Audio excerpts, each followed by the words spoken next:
반갑습니다. 중등부 친구들. 6월 28일 월요일 데일리 큐티 시간에 나오신 여러분들을 주님의 이름으로 환영하고 축복하고 사랑합니다. 오늘도 잊지 않고 6월의 마지막 즈음에도 또 6월의 마지막 주가 시작되는 오늘 평일 월요일에도 잊지 않고 하나님 말씀 묵상해 보려고 나오신 여러분들을 다시 한번 환영하고 축복하고 사랑해요. 전도사님이 기도하고 우리 큐티 같이 해봤으면 좋겠습니다. 기도합니다. 사랑의 하나님 아버지 감사합니다. 우리에게 하나님 말씀을 알려주시고 듣게 하시고 지혜롭게 해주심에 감사를 드립니다. 우리가 그 지혜를 소유한 자가 되기 원하며 지혜로운 자가 되기 원하오니 하나님, 우리가 하나님 말씀을 듣고 우리 삶에 녹여내는 자를 되게 하여 주시옵소서. 감사드리며 이 모든 말씀 우리를 사랑하시는 예수님 이름으로 기도합니다. 아멘. 오늘 본문 말씀은 잠언 30장 18절로 33절 말씀이에요. 우리 함께 봤으면 좋겠습니다. 내가 이해하지 못할 기이한 것 서너 가지가 있으니 곧 공중에서 독수리가 날아다니는 길과 바위에서 뱀이 기어다니는 길과 대해에서 항해하는 배의 항로와 젊은 여자와 동침하며 지나간 남자의 길이다. 가늠한 여자의 길도 이와 같으니 그녀는 죄를 짓고도 잘못한 것이 없다고 말한다. 세상을 뒤흔드는 서너 가지가 있으니 왕이 된 종과 배부른 바보와 사랑받지 못한 여인이 시집간 일과 여주인을 대신한 여종이다. 아주 작지만 아주 지혜로운 것 네 가지가 세상에 있으니 곧 힘이 없지만 여름에 음식을 장만하는 개미와 힘이 없지만 돌틈에 집을 짓는 오소리와 왕이 없지만 줄을 지어 행진하는 메뚜기들과 손에 잡힐 것 같으면서도 왕궁에 드나드는 도마뱀이다. 위풍당당하게 걷는 서너 가지가 있으니 동물의 왕으로서 어떤 것 앞에서도 물러서지 않는 사자와 꼬리를 치켜 세우는 수탉과 순념수와 군대를 거느린 왕이다. 만일 네가 미련하여 스스로 높은 채 하거나 악한 생각을 품었다면 손으로 너의 입을 막아라. 우유를 저으면 버터가 되고 코를 비틀면 코피가 나오듯 화를 돋구면 싸움이 생긴다. 아멘. 이런 내용이네요. 우리 다시 한번 잠언 30장, 어제 큐티 했다면 알겠지요. 아굴의 잠언이라고 불리고 있는 이 잠언을 다시 한번 묵상해보고 우리 나눔해봤으면 좋겠습니다.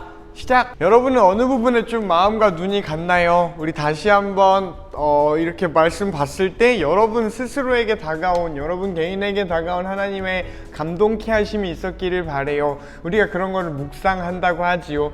그래서 전도사님에게 다가온 하나님의 말씀과 그 하나님의 다가오시고 보여주시고 좀 느끼게 하시고 생각하도록 해주신 그 하나님 말씀을 여러분에게 소개를 해줄 거니까 한번 들어봤으면 좋겠어요. 그리고 전도사님 개인적인 묵상이다 보니까 여러분이 다 동의할 수 없을 수도 있고 또 동의할 수 있을 수도 있을 것 같아요. 그러니 여러분이 잘 분별해봤으면 좋겠습니다.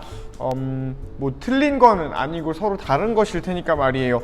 어쨌든 전도사님이 좀 그랬던 거는 이 부분입니다. 좀 여러 부분이 있는데 먼저는 여기 내가 이해하지 못할 기이한 것이 서너 가지가 있습니다 라고 하는데 이거 좀 먼저 설명을 간단하게 해줄게요. 이 서너 가지라고 하는 게 이 구약 성경에서도 아마 아모스서인가? 아모스에도 이런 구절이 있어요. 몇 가지 죄 그리고 서너 가지 죄라는 내용이 나와요. 이 서너 가지라는 게 하나의 수사적 표현이야. 이 수사적이라는 거는 그냥 좀 관용적인 표현, 그냥 좀 하나의 밈인 거지요. 그래서 이런 게 있었어. n 그리고 n 플러스 1 이게 정말 많은 수, 정말 뭐 대부분 많은 이런 뜻을 가지고 있었다고 해요. 그래서 이 n이 3이면은 너 가지가 되는 거고요. 셋, 네 가지, 또 대 6가지, 여 7가지 이렇게 이야기를 하지요. n 그리고 n 플러스 1 하면은 이게 정말 세네 가지를 얘기하는 걸 수도 있는데 많은 것을 이야기할 때가 있어요. 그리고 오늘 잠언을 썼던 이 기자, 그리고 특별히 아굴이라는 사람이 30장의 잠언 30장을 썼는데 그 아굴이라는 사람이 내가 지혜를 가지고 있는데도 이해할 수 없는 것이 서너 가지가 있었습니다 라고 말을 하는 내용인 거야. 나는 지혜로운 사람인데, 지혜를 알려줄 수 있는 사람인데 내가 그 지혜가 있음에도 뭔가 알 수 없는 몇 가지가 있다라는 것이지요. 그리고 그게 뭐라고 성경은 이야기를 하냐면 공중에서 독수리가 날아다니는 길과 바다에 뱀이 기어다니는 길, 그리고 대해에서, 대해가 클 대에 바다 해자를 써서 큰 대양을 말해요. 항해하는 배의 항로, 그리고 젊은 여자 동침하고 지나간 남자의 길이라고 하지요. 두 가지 의미를 전도사님은 좀 전도사님한테 다가왔어요. 뭐냐면은 이 아굴이라는 사람이 지혜로운 사람이란 말이야. 지혜로운 사람이 알 수 없는 게 있다라고 하는 거야. 그리고 그 알 수 없는 게 어떻게 좀 구분이 되냐면은 먼저는 이 앞에 세 개, 배의 항로까지, 공중에서 독수리가 날아다니는 것, 그리고 뱀이 기어다니는 것, 그리고 배가 움직이는 것, 이렇게 세 가지가 있고요. 그리고 젊은 여자와 이렇게 죄를 지은 남자의 이야기가 나오지요. 그래서 내가 정말 지혜로운 사람인데도 알 수 없는 여러 가지 혹은 서너 가지가 있는데, 그 중에 어떤 게 있냐면 이 동물들이 움직이는 길, 배가 움직이는 길, 이거 모르겠다. 그리고 이 죄 지은 사람이 다니는 길, 이거 모르겠다라는 거예요. 그러니 이렇게 얘기할 수 있을 것 같아. 내가 아무리 지혜로워도, 내가 아무리 여호와 하나님을 경외하고 또 똑똑하고 공부를 많이 한다 해도 나는 창조에 대해서 완벽하게 이해할 수 없고, 하나님이 창조하신 이 세계에 대해서 완벽하게 이해할 수 없고, 그리고 죄가 어디서 오고 어디로 가는지 모르겠다라고 말하는 것 같아요. 정말 지혜가 있어서 잠언을 쓴 아굴이라는 사람조차, 지혜가 만땅해서 우리한테 가르침을 주는 이 아굴조차 내가 모르는 게 있는데, 그게 뭐냐면 하나님이 만드신 독수리와 뱀이 기어다니는 길을 나는 모르겠다. 하나님이 창조하신 이 창조물들이, 피조물들이 움직이는 이 시스템도 모르겠고, 뭔가 그런 피조 세계에 대해서 전반적으로 모르겠다라고 하는 게 있고요. 또 하나는 젊은 여자와 동침한 남자라고 해요. 이거 죄를 지은 결혼 바깥의 관계를 맺은 거를 이야기를 하지요. 그러니 이 관계가 어디서 오고, 그리고 그렇게 죄 지은 사람이 어디로 가는지 모르겠다. 나는 죄가 어디서 오고 죄가 어디로 가는지 모르겠다라고 이야기를 하는 게 첫 번째인 것 같아요. 그러다 보니 첫 번째 묵상의 결론은 전도사님한테, 우리가 아무리 지혜로워져도 세상 모든 걸 알 수 없어요. 그러니 교만해서는 안 되겠다라는 게 전도사님의 생각입니다. 전도사님이 항상 자각하고 있는 거, 여러분이 어떻게 들을지는 모르겠지만 전도사님은 성경을 다 이해할 수 없어요. 이거 사실 좀 부끄러운 이야기지요. 이 성경을 가르쳐주는 성경 선생님이고 전도사님이고 목사님 할 거고 이러더라도 전도사님이 목사님이 되건 뭐가 되건 성경 끝까지 이해하지 못할 거라고 생각해요. 사람의 지혜에는 한계가 있기 때문에 그 성경을 통해서 해석할 뿐이지, 이 하나님께서 지으신 피조세계 모든 것에 대한 절대 진리를 알 수는 없겠다. 그저 여호와 하나님의 사랑을 느끼고 그 사랑을 전하는 삶을 사는 게 우리들의 전도사님의 삶의 방향이어야 되지 않을까라는 생각이 들었고요. 두 번째, 이 구절에서 와닿았던 게 뭐냐면은, 이 첫 번째에서는 피조세계와 죄, 이 창조물과 죄, 피조물과 죄, 이거에 대해서 이야기했는데, 이 두 번째는 여기에 집중하지 않을 거예요. 어디에다가 집중할 거냐면, 파란색으로 써볼게. 독수리가 날아다니는 길, 바위에 뱀이 기어다니는 길, 항해하는 배, 항로의 이 로자가 길을 말해요. 길이고, 그리고 젊은 여자와 동침하고 지나간 남자의 길이지요.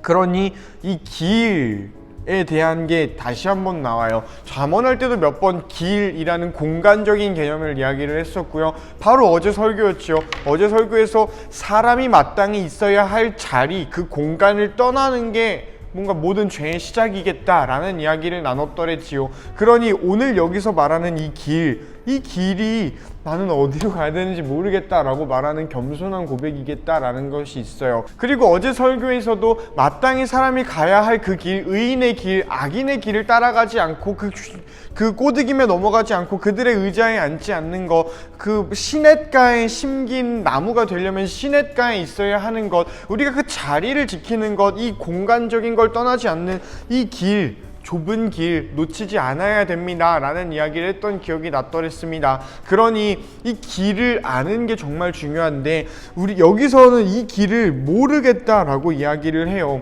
그러면 전도사님 생각에는 이래요. 여러 길이 있어요. 여러 길이 있고 그 중에 우리가 가야 하는 이 좁은 길이 있겠다라는 생각이 들지요. 우리가 이 길에 대해 관심이 생길 수 있고 저 길도 관심이 생길 수 있고 이 길도 매력적으로 보일 수 있고 저 길도 그럴 수 있겠지만 내가 알아야 되는 길은 이 좁은 길, 이 하나님께서 명확하게 알게 해주신 길이겠다 싶어요. 여기 나오는 이 길들은 하나님께서 명확하게 알게 해주시지 않으셨어요. 그렇기 때문에 이 아굴이라는 사람은 모르겠다라고 이야기를 하지요. 죄가 어디서 오고 어디로 가고 그 사람이 어디로 가는지 나는 모른다 라고 하는 거 하나님이 알려주지 않으셨으니까, 그러면 우리는 집중해야 되는 건 하나님이 알려준 길이겠다 싶어요. 마태복음 7장에 나오는 우리가 계속해서 이야기하고 있는 좁은 길, 꽃길이겠다라는 생각이 들고요. 그래서 여기를 좀 정리를 해보면 전도사님은 개인적으로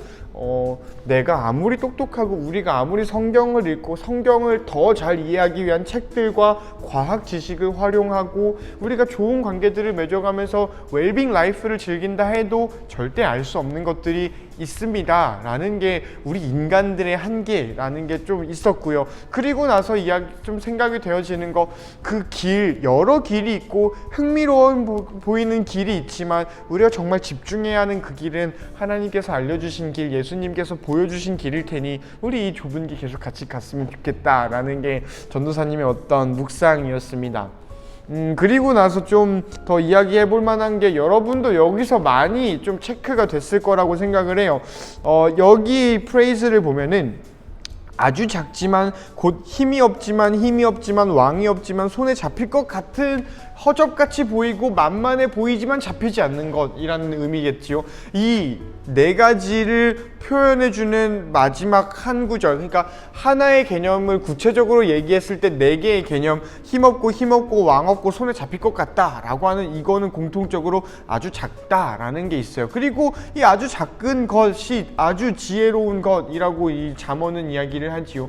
아주 작은 게 아주 지혜로운 거래. 우리가 생각했을 때 지혜롭고 멋있고 잘 나가고 이런 것들은 작지만은 않아요. 무언가 그 브랜드 이름을 들었을 때 우와 할 만한 것이어야 하고요. 또 뭔가를 딱 봤을 때 되게 나이스해 보여야겠지요. 그런 것들을 우리는 지혜로워 보이고 좋아 보이는 것이라고 생각을 하는 것이 우리들의 모습인 듯해요. 그런데 오늘 이 잠언이 정말로 본받고자 하는, 지혜를 발견하고자 하는 것들은 힘이 없는 것, 왕이 없는 것, 잡힐 것 같이 만만해 보이지만 잡히지 않는 그 생명을 유지하고 어떻게든 살아가고 있는 도마뱀을 보고서 아 이거 참 지혜롭다 라고 한다라는 게 기준이 다르다라는 생각이 들었어요.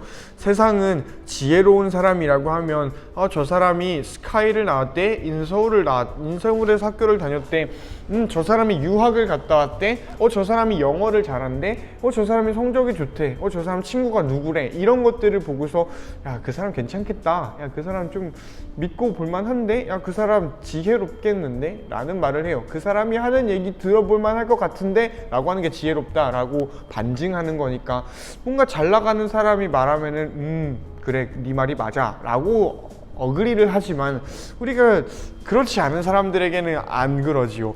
뭐 성적도 별로 안 좋고 품행도 좀 좋지 못하고 친구들이 무시하는 그런 사람들, 또 사람들이 무시하는 사람이 무슨 얘기를 하면은 뭐야 쟤 이렇게 넘어갈 때가 많다라는 거죠. 힘없어 보이고 손에 잡으면 쟤는 이길 수 있을 것 같다 싶은, 내가 봤을 때 잡을 수 있을 것 같은 사람인데 걔네들한테서 지혜를 발견한다라는 거예요. 그러니 우리가 세상을 바라보는 기준이랑 이 아굴, 잠언을 30장을 쓴 아굴이라는 사람이 세상을 보는 시각이 좀 다르겠다라는 게 이 본문에서 전도사님은 좀 발견할 수 있었던 것이었고, 그게 지혜라는 생각이 듭니다.